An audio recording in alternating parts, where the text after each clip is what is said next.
എല്ലാവർക്കും ഈശോ മിശിഹായ്ക്ക് സ്തുതിയായിരിക്കട്ടെ.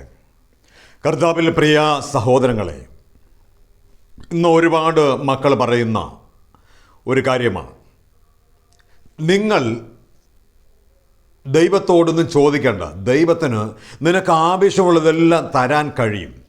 ദൈവത്തിന് നിന്നെ അറിയാം, നിൻ്റെ പേരറിയാം, നിൻ്റെ രൂപം അറിയാം, നിൻ്റെ എല്ലാം അറിയാം. അതുകൊണ്ട് നീ ചോദിക്കേണ്ട, നിനക്ക് ആവശ്യമുള്ളതെല്ലാം ദൈവം നിനക്ക് തരും എന്ന് പലരും പറയാറുണ്ട്.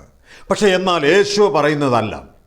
യേശു പറയുന്നത് നിങ്ങൾ ചോദിക്കണം, ചോദിക്കുന്നവന് ലഭിക്കും. മത്തായിയുടെ സുവിശേഷം 7-ാം അധ്യായം 7-ാം തിരുവചനം പറയുക, ചോദിക്കുവിൻ നിങ്ങൾക്ക് ലഭിക്കും, അന്വേഷിക്കുന്നവൻ കണ്ടെത്തും, മുട്ടുന്നവന് തുറന്നു കിട്ടുകയും ചെയ്യും. അപ്പോൾ ചോദിക്കാതെ ലഭിക്കുന്നില്ല, ചോദിച്ചാൽ മാത്രമേ നമുക്ക് ലഭിക്കത്തുള്ളൂ. ദൈവത്തിൻ്റെ സന്നദ്ധിയിൽ ചോദിക്കണം, അല്ലാതെ തിന്നുകുടിച്ച് ആനന്ദിച്ച് ആഹ്ലാദിച്ച് ഞാൻ നടന്നാൽ നമുക്കെല്ലാം ലഭിക്കുമെന്ന് പറഞ്ഞിരിക്കേണ്ട. പക്ഷേ കർത്താവിനോട് ചോദിക്കുന്നവനാണ് എല്ലാം ലഭിക്കുന്നത്. എപ്പോഴാണ് നമ്മൾ ചോദിക്കുന്നത്? എന്തിനാണ് ചോദിക്കേണ്ടത്? നമുക്ക് രോഗങ്ങൾ വരുമ്പോൾ, നമുക്ക് തകർച്ചകൾ വരുമ്പോൾ, നമുക്ക് വീടില്ലാത്ത അവസ്ഥ വരുമ്പോൾ, നമുക്ക് തലമുറയില്ലാതെ വരുമ്പോൾ, വിവാഹം നടക്കാതെ വരുമ്പോൾ, നിന്റെ ജീവിതത്തിലൊരു അഭിവൃദ്ധിയില്ലാതെ വരുമ്പോൾ നീ കർത്താവിനോട് ചോദിക്കണം. നീ ഒരു രോഗം വരുമ്പോൾ, നിനക്ക് മറ്റു തകർച്ച വരുമ്പോൾ നീ പറയും, എൻ്റെ കുടുംബക്കാരുണ്ട്, എൻ്റെ ദേശക്കാരുണ്ട്, എൻ്റെ നാട്ടുകാരുണ്ട്, എൻ്റെ വീട്ടുകാരുണ്ട്, എൻ്റെ സുഹൃത്തുക്കളുണ്ടെന്നൊക്കെ പറയും. ഒരു രോഗം വരുമ്പോൾ നീ പറയുമില്ല, ഫേമസായ നല്ല ഡോക്ടർമാരുണ്ട്, അവരുടെ അടുക്കലേക്ക് പോകുന്നതിനേക്കാൾ ഉപരിയാണോ ദൈവത്തിൻ്റെ അടുക്കലേക്ക് പോകുന്നത് നീ ചോദിക്കാറുണ്ടാകും. പക്ഷേ ഈ കൂട്ടുകാരും വീട്ടുകാരും ഡോക്ടേഴ്സും ഒരു പരിധിവരെ നിന്നോടൊപ്പം ഉണ്ടാകത്തുള്ളൂ, നിന്നെ സഹായിക്കാൻ പറ്റത്തുള്ളൂ. അതിനപ്പുറമുള്ളത് എൻ്റെ ദൈവത്തിന് മാത്രമേ ചെയ്തു തരാൻ കഴിയൂ. അതുകൊണ്ടാണ് വിശുദ്ധ വചനം പ്രഭാഷകന്റെ പുസ്തകം 38-ാം അധ്യായം അതിൻ്റെ 9-ാം തിരുവചനം പറയുക, മകന് നിനക്ക് രോഗം വരുമ്പോൾ നീ ഉദാസീനരാകാതെ ദൈവത്തോട് പ്രാർത്ഥിക്കുക, അവിടുന്ന് നിന്നെ സൗഖ്യപ്പെടുത്തും. എന്താ പറഞ്ഞിരിക്കുന്നത്? നിനക്ക് രോഗം വരുമ്പോൾ, നിനക്ക് തകർച്ച വരുമ്പോൾ, നിനക്ക് കട്ടത വരുമ്പോൾ, നിനക്ക് ഞെരുക്കം വരുമ്പോൾ, വീടില്ലാത്ത അവസ്ഥ വരുമ്പോൾ, നിന്നെ ആരും സഹായിക്കാനില്ലാത്തൊരവസ്ഥ നിനക്ക് വരുമ്പോൾ, കർത്താവ് പറയുക, നീ ദൈവത്തോട് പ്രാർത്ഥിക്കുവിൻ, അവിടുന്ന് നിന്നെ സഹായിക്കും, നിന്നെ സൗഖ്യപ്പെടുത്തും. അവിടെ വളരെ വ്യക്തമായി പറയാം, നീ ഉദാസീനത കാണിക്കരുത്. നീ അപ്പോൾ ദൈവത്തിൻ്റെ മുമ്പിൽ നാണക്കേട് വിചാരിക്കരുത്. പലർക്കും പറയുന്നൊരു കാര്യമുണ്ട്, എനിക്ക് പ്രാർത്ഥിക്കുവാൻ നാണക്കേടാ, സമൂഹത്തിന് മുമ്പിൽ പോയിരിക്കാൻ നാണക്കേടാ. നീ നാണക്കേട് വിചാരിക്കരുത്. കർത്താവിൻ്റെ മുമ്പിൽ പോയി നീ മുട്ടുമടക്കണം. മുട്ടുമടക്കുമ്പോൾ കർത്താവ് നിന്നെ അനുഗ്രഹിക്കുവാൻ തക്കവണ്ണം ഇടയായിത്തീരും. കർത്താവിൻ്റെ വചനം ഇപ്രകാരം പറയുന്നില്ലേ, നമ്മൾ ഏറ്റവും അവസാനം ചോദിക്കുന്നതാണ്. എല്ലാ ഡോക്ടേഴ്സിനെയും കണ്ടു, എല്ലാ നാട്ടുകാരെയും കണ്ടു, കിട്ടാവുന്നിടത്തെല്ലാം കടമെല്ലാം വാങ്ങി എന്നും കൊടുക്കാനില്ലാതെ വരുമ്പോൾ ആത്മഹത്യയുടെ ഒരു വക്കിലേക്ക് എത്തുമ്പോഴാണ് യേശുവിനെ വിളിക്കുന്നത്. ഇവിടെ വിശുദ്ധ വചനം പറയുകയാണ്, നീ ആദ്യം എൻ്റെ രാജ്യവും നീതിയും അന്വേഷിക്കുക, ബാക്കി ഞാൻ നിനക്ക് കൂട്ടിച്ചേർത്ത് തരാം. ആദ്യം കർത്താവിൻ്റെ രാജ്യവും നീതിയും അന്വേഷിക്കണം, അപ്പോൾ ആവശ്യമുള്ളതെല്ലാം ദൈവം കൂട്ടിച്ചേർത്ത് തരുന്നത്. നമുക്കൊരു മനുഷ്യനെ വിശുദ്ധ ബൈബിളിൽ കാണാൻ പറ്റും. വിശുദ്ധ മർക്കോസിന്റെ സുവിശേഷത്തിൽ 1-ാം അധ്യായം അതിന് 40 മുതലുള്ള തിരുവചനങ്ങൾ. അവിടെ കാണുന്നത്, ഒരു കുഷ്ഠരോഗി യേശുവിൻ്റെ അടുക്കലേക്ക് വന്ന് മുട്ടുകുത്തി അപേക്ഷിച്ചു, നിനക്ക് മനസ്സുണ്ടെങ്കിൽ എന്നെ ശുദ്ധനാക്കാൻ കഴിയും.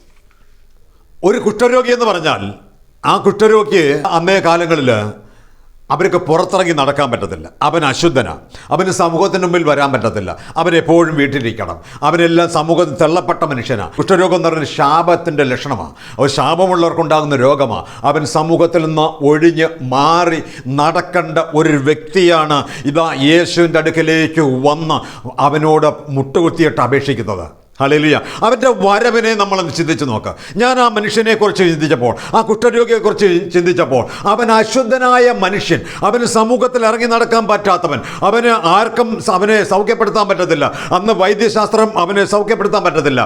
പക്ഷേ ഈ ശാപം മാറ്റാൻ എൻ്റെ യേശുവിന് കഴിയുമെന്ന് അവൻ പരിപൂർണമായി വിശ്വസിച്ചു. അവൻ പരിപൂർണമായി വിശ്വസിച്ചിട്ട് അവൻ യേശുവിൻ്റെ അടുക്കലേക്ക് വരികയാണ്. അവൻ വരുമ്പോൾ അവൻ മറ്റൊരു കാര്യം ചെയ്യുന്നുണ്ട്. യേശുവിൻ്റെ മുമ്പിൽ വന്ന് അവൻ മുട്ടുകുത്തിയ, അവൻ്റെ എളിമ ഞാൻ നോക്കിയ, അവൻ എളിമപ്പെട്ട് വിനയത്തോടെ എന്ന് യേശുവിൻ്റെ മുമ്പിൽ മുട്ടുകുത്തിയിട്ട് പറയാം, മുട്ടുകുത്തിയിട്ട് അപേക്ഷിച്ചു.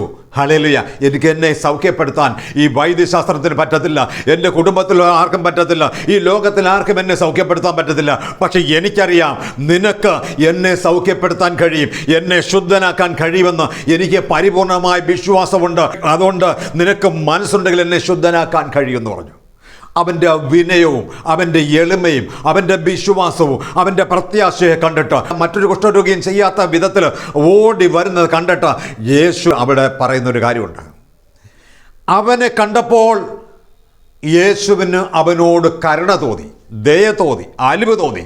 അവൻ്റെ ഹൃദയം അലിക്കുന്നതായിരുന്നു, യേശുവിൻ്റെ ഹൃദയത്തെ അലിപ്പിക്കുന്നതായിരുന്നു ഇവൻ്റെ വിശ്വാസം, ഇവൻ്റെ വിനയം, അപേക്ഷ.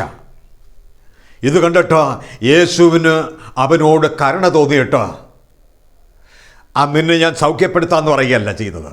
കുഷ്ഠരോഗികളെ ആരും സ്പർശിക്കാറില്ല, ആരും തൊടത്തില്ല. കുഷ്ഠരോഗിയിൽ നിന്ന് മാറിയേ നിരം നടക്കത്തുള്ളൂ. ഇത് പകരുന്ന രോഗമാണ്. പക്ഷെ ഇവിടെ പറയാം, യേശു അവനെ സ്പർശിച്ചു, അവനെ തൊട്ടു, അവനെ വാരി പുണർന്നു, അവനെ സൗഖ്യപ്പെടുത്തി. അവനെ സ്പർശിച്ച് അവന് സൗഖ്യപ്പെടുത്തി എന്ന് പറയുന്നത്, അവനെ ശുദ്ധി വരുത്തി എന്ന് പറഞ്ഞു. എനിക്ക് മനസ്സുണ്ട്, നിനക്ക് ശുദ്ധി ഉണ്ടാകട്ടെ എന്ന് പറയാൻ ഇടയായിത്തീർന്നു. ഹല്ലേലൂയ. അപ്പോൾ നമ്മൾ കർത്താവിൻ്റെ സന്നിധിയിൽ ഞാൻ എന്തോ ആണെന്നുള്ള ഭാവമൊക്കെ വിട്ടിട്ട് നിനക്ക് എന്തെങ്കിലും ദുരിതമോ ദുഃഖമോ കണ്ണുനീരോ വരുമ്പോൾ, നിനക്കൊരു പ്രയാസം വരുമ്പോൾ, നിന്റെ ജീവിതത്തിൽ ഞെരുക്കം വരുമ്പോൾ നീ യേശുവിൻ്റെ അടുക്കലേക്ക് ഓടി വാ. ഈ കുഷ്ഠരോഗി വന്നതുപോലെ നീ യേശുവിൻ്റെ അടുക്കലേക്ക് ഓടി വന്ന് അവൻ്റെ മുമ്പിൽ അപേക്ഷിക്കുക, കർത്താവേ നീ എന്നെ സൗഖ്യപ്പെടുത്തണമേ.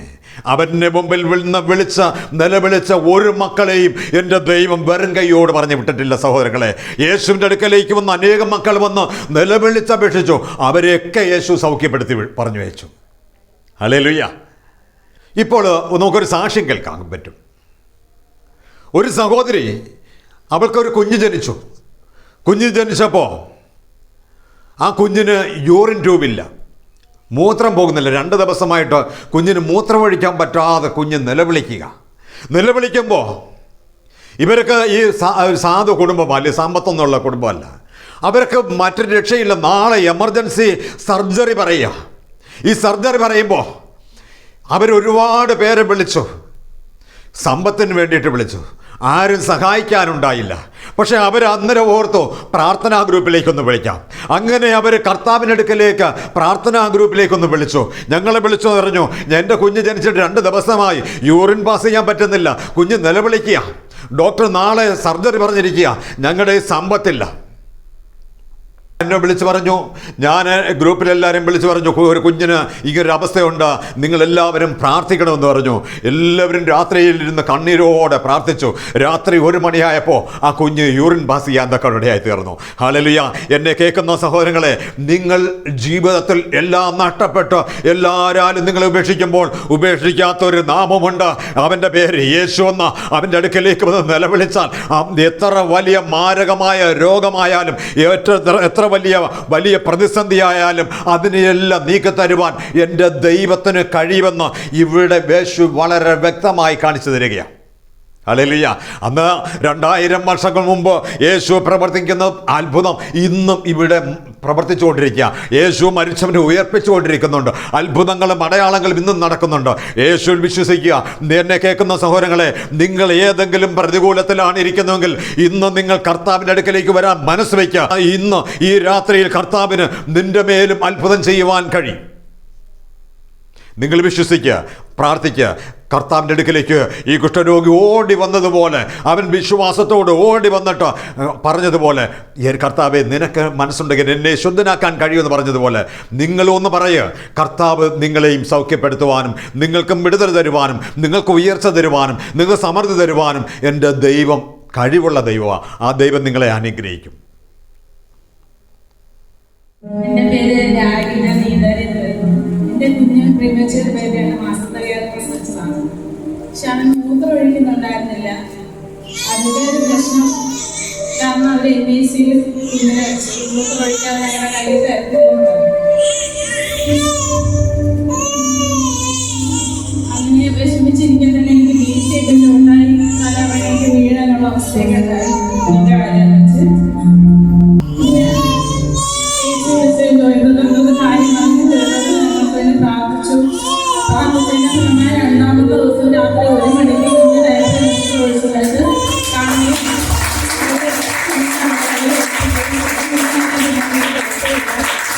ദൈവത്തിന്